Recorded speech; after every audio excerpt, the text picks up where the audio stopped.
Le nouveau président du Zimbabwe a prêté serment lors d'une cérémonie à laquelle ont assisté plus de 60 000 personnes, parmi lesquelles plusieurs chefs d'État et dirigeants de l'opposition.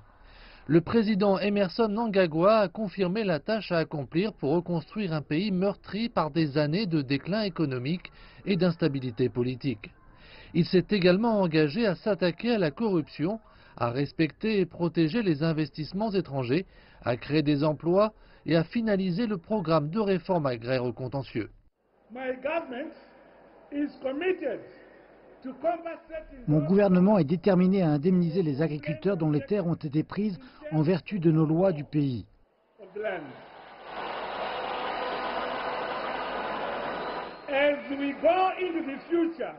À l'avenir, les questions complexes du régime foncier devront être traitées immédiatement et définitivement.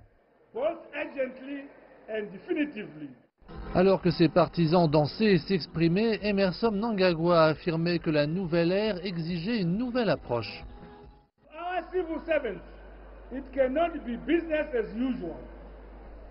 Nos fonctionnaires ne peuvent pas continuer comme si de rien n'était. On doit maintenant retrousser nos manches pour être prêts à délivrer. Notre économie doit être relancée. Notre peuple doit être entendu. Chacun d'entre nous doit maintenant gagner sa vie par le travail.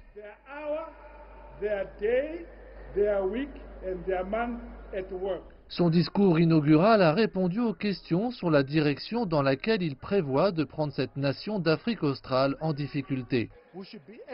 En fin de compte, nous devrions être en mesure de savoir que nous ne pouvons entendre parler de divers contextes politiques et culturels et que l'inclusivité est la reconnaissance du fait que nous sommes différents. Cependant, nous devrions être capables de nous entendre les uns avec les autres en termes de différences pour être capables de construire cette nation du Zimbabwe.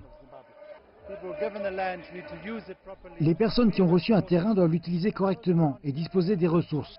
Quant à celles qui ne l'utilisent pas, elles doivent les céder à ceux qui en sont capables. Nous sommes les greniers de l'Afrique et nous devons récupérer ce statut.